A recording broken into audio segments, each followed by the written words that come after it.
Hi, this is Stephanie Stock from Ohio Advocates for Medical Freedom. We are speaking today with Republican candidate David Simon. He's from House District 58. Thank you, David, for being with us today and sharing a little bit about yourself so our viewers can get to know you a little bit better. Maybe you could just touch briefly on yourself as an individual and kind of what you're about. I decided to run for office because for years I was the little ears in the back seat with my dad, who was very politically knowledgeable. And I learned a lot from him. And I always wanted to run for office, but never found the time. So what I did is I decided to put my hat in. And one of the main reasons was because of Donald put his hat in. Okay. So that kind of motivated me. So that's where I'm at. And I have a family. I 6 children, all grown up except for one. And, just working hard, going out there, contacting people one-on-one and sharing my ideas and my platforms. Awesome. Well, that's great.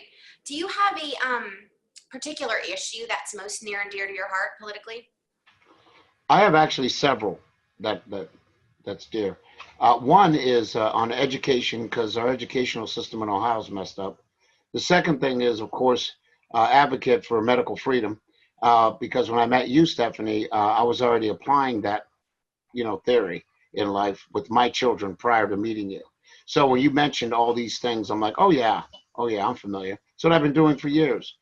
So the idea of vaccinations, just vaccinate your child regardless. No, that did not jive with me, period.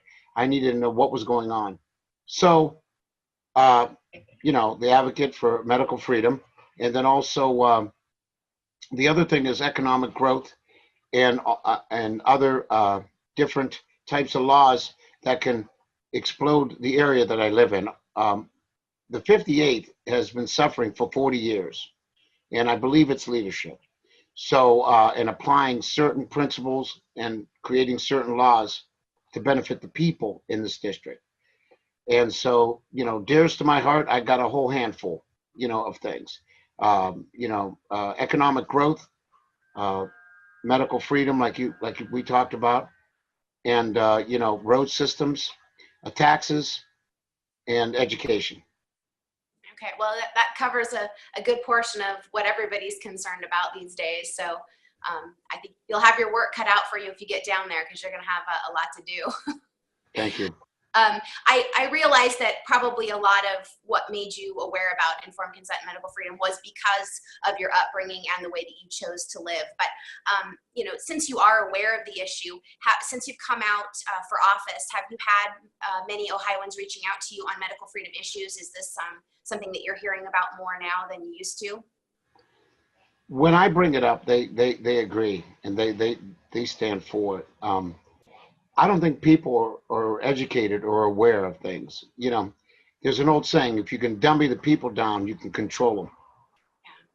Yeah. And that's why I commend you for what you're doing and trying to educate the public on what's going on. I just had a conversation recently about the medical aspect, devices and different things that, are getting passed that shouldn't be passed. And of course, you and I talked about, with the vaccines. So there's not just vaccines, but there are other things in the medical industry that need to be kiboshed, for people's profits. They're going to, getting these vaccines out right away without doing any testing. I learned that from that seminar I went to up in Cleveland. Mm-hmm. Yeah, the fast tracking of vaccines is a very serious issue. I know you've been talking to people in the public. Have you been talking to other incumbents or other people running? And are they aware of the medical freedom issue? Or have they read our Constitution, the U.S. Constitution, our Ohio State Constitution? Do they realize that religious freedoms and the right to direct one's own medical care is kind of addressed in those documents that they may or may not be reading? I think the ones that are I would say to the right of the issues, do their due diligence and have the will of the people in their heart. The other people I talk to are ignorant of the information. So You can't really carry on a conversation with someone that doesn't want to know the facts and doesn't know the facts. So with the different candidates I talk to, I believe that limited government is in their book, in their diary, limited government. And I believe that's part of the advocate for medical freedom. Yeah, absolutely. We are seeing a lot of trade organizations influencing policy right now. I'd like to kind of get your thoughts on that. If you see any positive effects of that or all negative, maybe you could touch on that subject a little bit. That's not only on the state level, Steph, that's on the national level. When they wrote the healthcare plan, they call it the Obama healthcare plan, the lobbyists wrote the bill. Our legislators did not write the bill. That's crazy. And that's why they said, we'll read it when it passes. Remember Nancy Pelosi said, we'll read it when it passes. I don't believe lobbyists should have any effect in writing a bill or writing a bill. That's insane. When you're elected as an official, you're a public servant to your constituents. You should be the one coming together, developing a coalition of other leadership, for example, state reps or state senators, to come together to write a bill, if you're going to write one, that benefits the people that voted you in, not the corporation and not the municipality. And that's how I will stand, Steph, on things. Okay, thank you, David. That's great to hear. Like I said, when we would go to hearings and things like that, we would get pretty disheartened at the number of lobbyists that would be there. A lot of times they're given, the AAP, these other organizations that are in support of really bad legislation that infringes upon parental rights and medical freedom rights, they're given, a full amount of time to give testimony, and we're cut off, things like that. So, they're trying to very much stifle the voices of the people.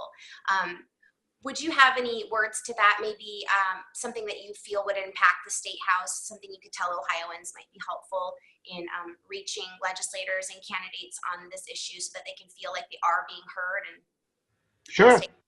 Sure. There should be a bill. These people want to write a bill. Limited access with lobbyists. Limited, meaning that if they want to share their ideas, they can share it directly with that state rep or the state senator or the governor. But to stifle the voice of the people, that's going against everything that you're in office for. It doesn't make any sense. So, I would stand strong to let people know that any testimonials from people like you should be heard extensively. The lobbyists are already paying people to hear them, and then they're paying them again to stifle you and hear them again. Does that make sense? Oh, yeah. It's all about money, Steph, and we gotta get a control of that and have people stop selling their souls to these people and get the power back to the people. It's as simple as that. You need leadership in there that will do that, Steph. Yeah, we need people that are brave and strong and understand the Constitution. Well, you're looking at them. Understand rights, and seems like you got a pretty good handle on that, Dave. Yeah. I would like to thank you so much for taking time out of your day to let us get to know you a little bit better. I hope that all of the viewers are aware of their responsibility to vote. We hope you take that seriously. Informed consent and medical freedom are extremely important issues. They are a top priority. So please remember this when you go to the polls in November. We have great online tools. Check out our verified candidates and see who is standing for you and your right to parent your children and take care of your body as you see fit. Thank you for watching. Thank you, Stephanie. Have a good day. Thank you, David. Bye-bye.